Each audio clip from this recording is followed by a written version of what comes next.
تو سورہ لقمان ہے، اس میں حضرت لقمان نے جو اپنے بیٹے کو نصیحتیں کی ان کا بھی ذکر ہے، اور بھی کئی چیزوں کا ذکر ہے، لیکن اس کا جو اہم مضمون ہے وہ یہی ہے کہ حضرت لقمان نے اپنے بیٹے کو نصیحت کی۔ ایک بات سمجھ لینا، بڑی دنیا نصیحت کرتی ہے، لیکن جو باپ شفقت کے ساتھ گود میں بٹھا کے نصیحت کرتا ہے اس کا بڑا ہی مزہ آتا ہے۔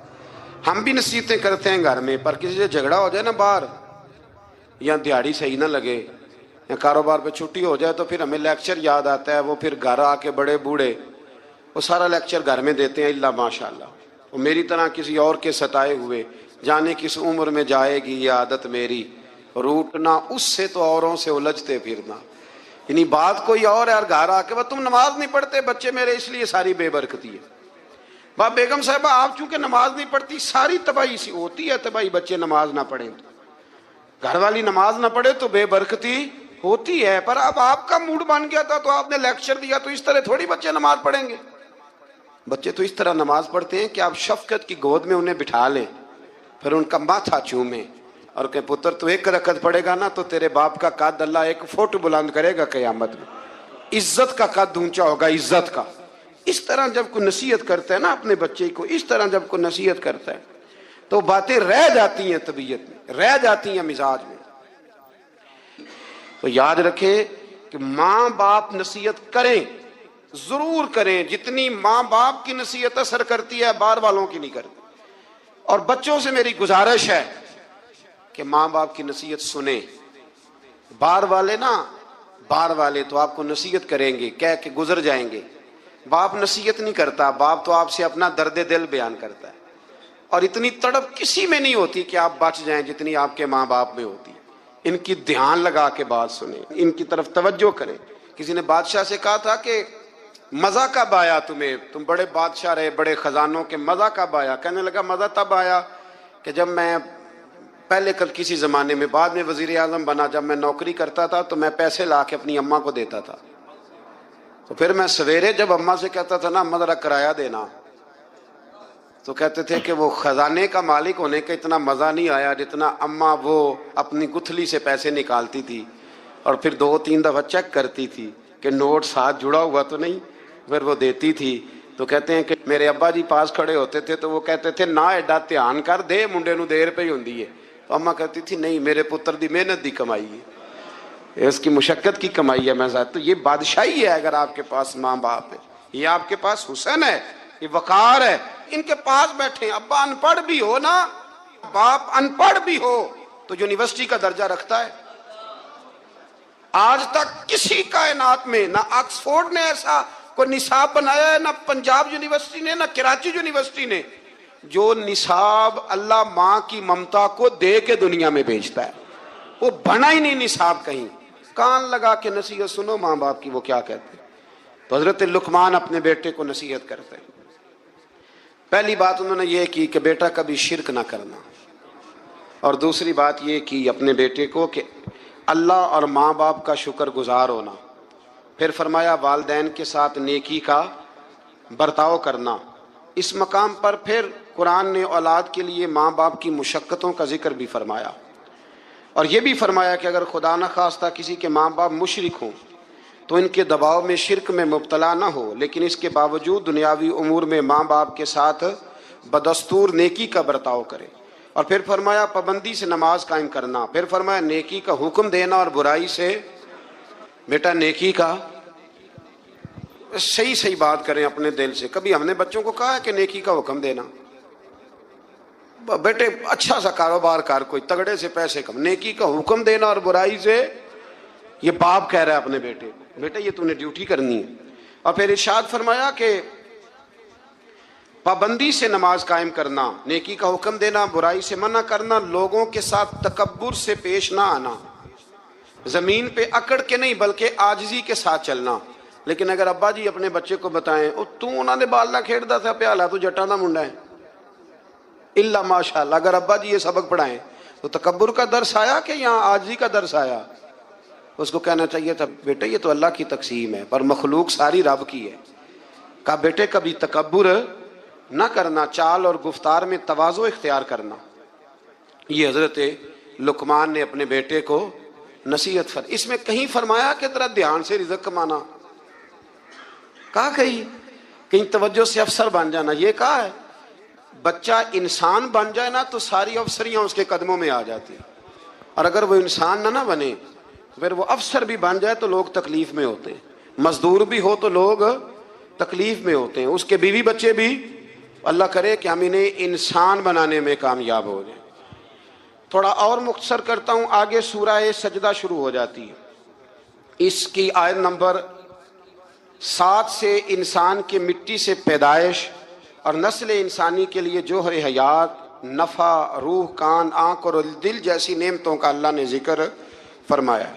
پھر آیت نمبر 15 میں فرمایا کہ ہماری آیات پر ایمان وہ لوگ لاتے ہیں جب ان آیات کے ذریعے انہیں نصیحت کی جاتی ہے تو اپنے رب کی تسبیح اور حمد کرتے ہیں، سجدے میں گر جاتے ہیں، تکبر نہیں کرتے، ان کے پہلو عبادت الہی میں مشغولیت کی وجہ سے بستروں سے دور رہتے، وہ اللہ کے عذاب سے ڈرتے ہیں اور اس کی رحمت کا یقین رکھتے ہوئے اسے پکارتے۔ پھر آیت نمبر 18 میں اللہ کریم نے فرمایا کہ مومن اور فاسق برابر نہیں ہو سکتے، مومن اور فاسق کبھی برابر نہیں ہو سکتے۔ باعمل مومنین کے لیے جنت کی صورت میں اللہ نے مہمانی تیار کی ہے، جبکہ فاسقوں کا ٹھکانہ جہنم ہے۔ پھر آگے سورہ احزاب شروع ہوتی ہے۔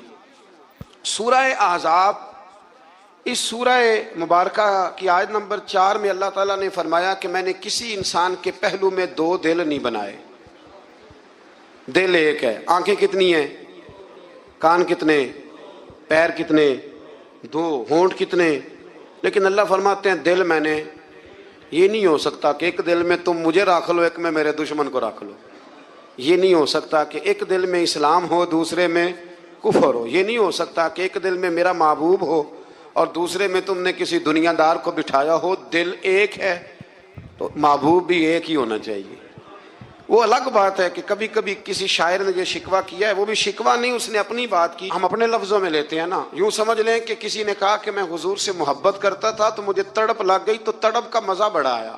اعلیٰ حضرت نے بھی کہا ہے نا، عشق تیرے صدقے جلنے سے چھٹے سستے، جو آگ بجھا دے گی وہ آگ لگائی ہے۔ تو وہ شاعر کہتا ہے کہ اتنا میں تڑپا ہوں اپنے محبوب کے لیے تو تڑپ کا بھی ایک مزہ ہے، تو کہتا ہے وہ مزہ دیا ہے تڑپ نے کہ میری آرزو ہے یا رب میرے دونوں پہلوؤں میں دل بے قرار ہوتا، میرے دونوں پہلوؤں میں دل بے قرار ہوتا۔ اللہ کریم ہمیں سمجھنے کی توفیق عطا فرمائے۔ تو دل ایک ہے تو محبت بھی ایک ہی ہونی چاہیے۔ اسی آیت میں فرمایا کہ منہ بولے بیٹے وہ حقیقی بیٹے کے حکم میں نہیں ہوتے۔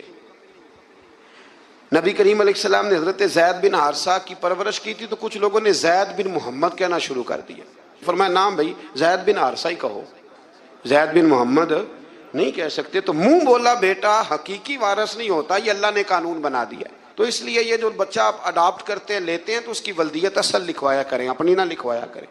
ہاں اگر آپ نے جائیداد میں سے اپنی مرضی سے کچھ ہے دینی ہے تو زندگی میں دے دیں، لیکن شریعت کہتی ہے کہ اس کے نام کے ساتھ اس کے اصل باپ کا ہی نام آئے۔ پھر آیت نمبر 6 میں فرمایا النبی اولیٰ بالمؤمنین من انفسہم، فرمایا یہ نبی مومنوں کے ان کی جانوں سے بھی زیادہ مالک ہے۔ اور ایک اولیٰ کا معنی اقرب کیا گیا کہ نبی پاک مومنوں سے ان کی جانوں سے بھی زیادہ قریب ہے۔ جان کتنی قریب ہوتی ہے کسی کو پتہ ہے؟ کسی سائنسدان کا قول، کسی ڈاکٹر کا، تو جو سائنس آج تک یہ نہیں بتا سکی کہ جان کتنی قریب ہے، وہ اس کا پتہ کیسے بتائے گی جو جان سے بھی زیادہ قریب ہے؟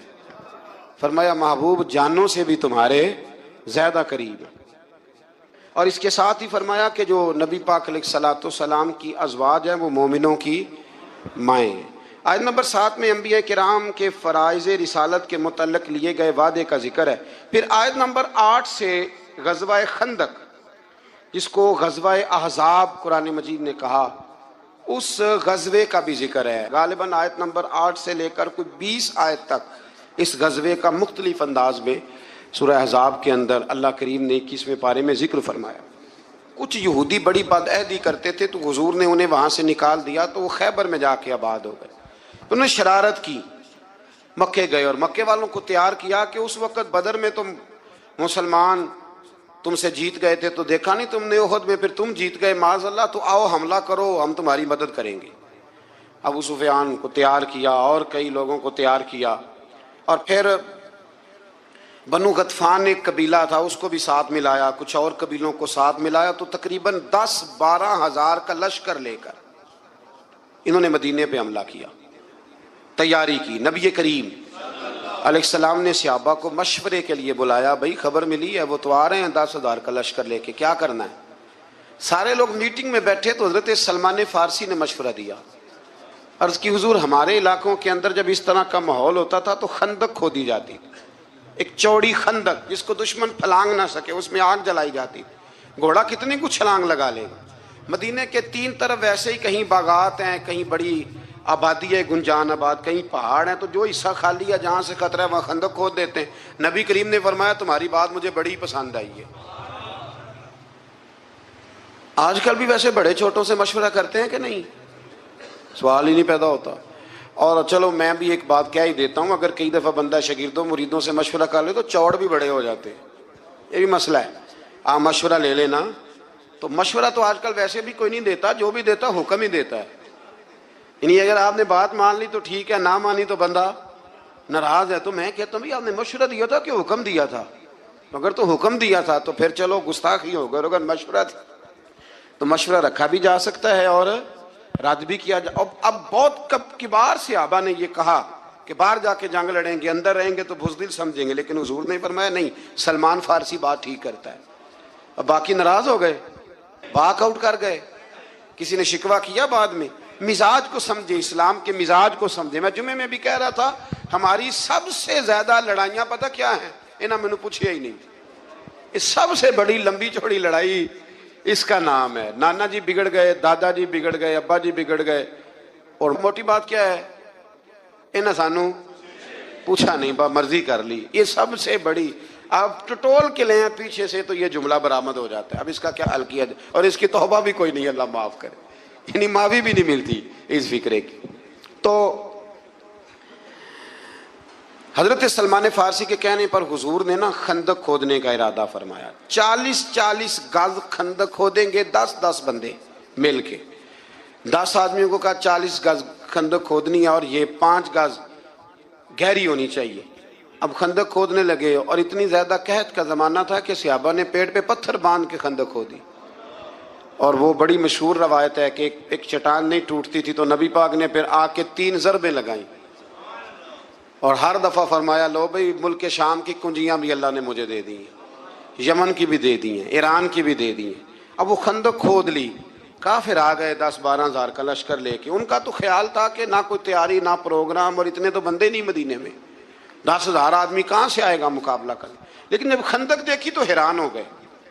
اب خندق کے اس پار انہوں نے خیمے لگا لیے، اس پار مسلمان تھے۔ ایک جگہ سے تھوڑی سی خندق جو تھی وہ کم چوڑی تھی، تو وہاں سے عمر بن عبد ود بہت بڑا پہلوان تھا، بہت بڑا، یہ جنگ بدر میں زخمی ہوا تھا تو بھاگ گیا تھا۔ اس نے قسم اٹھائی تھی کہ اتنی دیر تک سر میں تیل نہیں لگاؤں گا، اتنی دیر معاذ اللہ مسلمانوں سے بدلہ نہیں لے لوں گا۔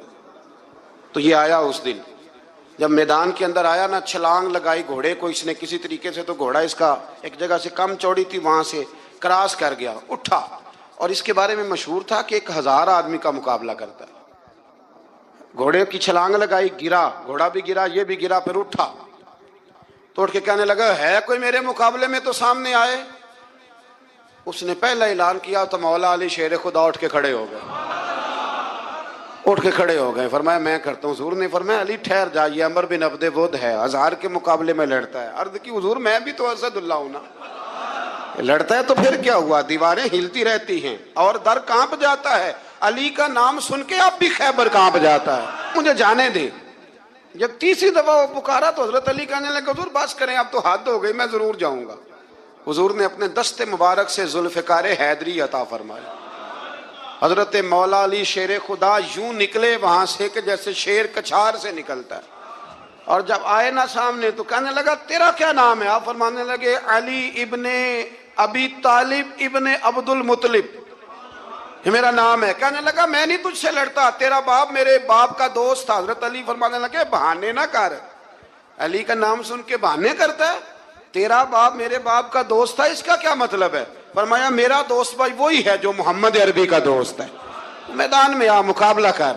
اس کو بات سن کے اتنا غصہ آیا کہنے لگا پھر تم لڑو گے؟ حضرت علی فرمانے لگے سنا ہے تو دو باتوں میں سے ایک قبول کر لیا کرتا ہے، کیونکہ میں نے بھی پہلوانوں کی ساری باتیں سنی ہیں۔ تو کہنے لگا وہ کیا؟ حضرت علی فرمانے لگے سنا ہے تو دو میں سے ایک قبول کر لیتا ہے؟ فرمایا ہاں۔ کہنے لگے پھر دو ہی باتیں ہیں، یا اسلام قبول کر لے یا میدان میں آ جا، ایک رکھ لے۔ کہنے لگا وہ تو نہیں میں قبول کرتا۔ تو حضرت علی فرمانے لگے پھر ڈر نہ، سامنے آ۔ اس نے بڑی زور سے حملہ کیا حضرت علی پہ، بڑی زور سے۔ حضرت علی رضی اللہ تعالیٰ عنہ کے سر اقدس پر زخم بھی آیا، میں پوری بات عرض کروں گا، اور ساری زندگی اس کا نشان مبارک سر پہ رہا، ساری زندگی۔ تو جب اس نے حملہ کر لیا تو پھر حضرت علی نے بغیر بتائے حملہ نہیں کیا، فرمانے لگے بھئی تیری باری ختم ہو گئی، اب میری باری ہے، اور ذرا سنبھل کے رہنا، علی آنے لگا ہے۔ میں پشت پہ وار نہیں کرتا، میں بتا کے آیا کرتا ہوں، انا اسد اللہ و رسول، میں اللہ کا بھی شیر ہوں، رسول اللہ کا بھی شیر ہوں۔ فرمایا ذرا تیاری کر لے۔ حضرت علی نے ایک ہی ضرب لگائی، ایک ہی۔ تو صحابہ کرام فرماتے ہیں جب دونوں گتھم گتھا ہوئے تو ریت اتنی اڑی کہ کچھ سمجھ نہیں آ رہا تھا۔ فرماتے ہیں لوگ آنکھیں کھول کے دیکھ رہے تھے، اور جب ریت چھٹی نا تو کہتے ہیں وہ زمین پہ پڑا تھا، اس کے دو ٹکڑے تھے، اور علی شیر خدا اس کی چھاتی پہ کھڑے تھے۔ حضرت لقمان کی پہلی نصیحت توحید۔ حضرت لقمان نے کہا بیٹا اللہ کے ساتھ کسی کو شریک نہ کرنا، یہ سب سے بڑا ظلم ہے۔ سوچیں ہم اپنی زندگی میں کس کو سب سے زیادہ اہمیت دیتے ہیں، اللہ یا دنیا؟ والدین کی اہمیت انہوں نے فرمایا اپنے ماں باپ کے ساتھ اچھا سلوک کرو۔ وہ ماں جو 9 ماہ تکلیف برداشت کرتی ہے، کیا ہم اس کا حق ادا کرتے ہیں؟ اللہ سب دیکھ رہا ہے، اگر ایک رائی کے دانے کے برابر بھی عمل ہوگا اللہ اسے بھی سامنے لے آئے گا۔ آپ اکیلے نہیں ہیں، اللہ ہر وقت آپ کو دیکھ رہا ہے۔ نماز قائم کرو۔ نماز صرف فرض نہیں، یہ آپ کی زندگی بدلنے کی چابی ہے۔ نیکی اور برائی، نیکی کا حکم دو اور برائی سے روکو۔ اگر آپ خاموش رہیں گے تو برائی جیت جائے گی۔ صبر، جو بھی مصیبت آئے صبر کرو، یاد رکھیں اللہ صبر کرنے والوں کے ساتھ ہے۔ غرور سے بچو، زمین پر اکڑ کر نہ چلو، غرور انسان کو نیچے گرا دیتا ہے، اور عاجزی اسے بلند کر دیتی ہے۔ نرم آواز، اپنی آواز نیچے رکھو، چیخنے والا نہیں، نرمی سے بات کرنے والا دل جیتتا ہے۔ پاورفل اینڈنگ یہ ہے کہ حضرت لقمان کی نصیحتیں، اگر آپ واقعی کامیاب ہونا چاہتے ہو تو آج سے ان پر عمل شروع کریں۔ ویڈیو پسند آئے تو لائک کریں، شیئر کریں اور فالو کریں۔ آپ سب دوستوں کا شکریہ۔ تو پھر ملاقات ہوگی نیکسٹ ویڈیو میں انشاءاللہ۔ السلام علیکم ورحمۃ اللہ وبرکاتہ۔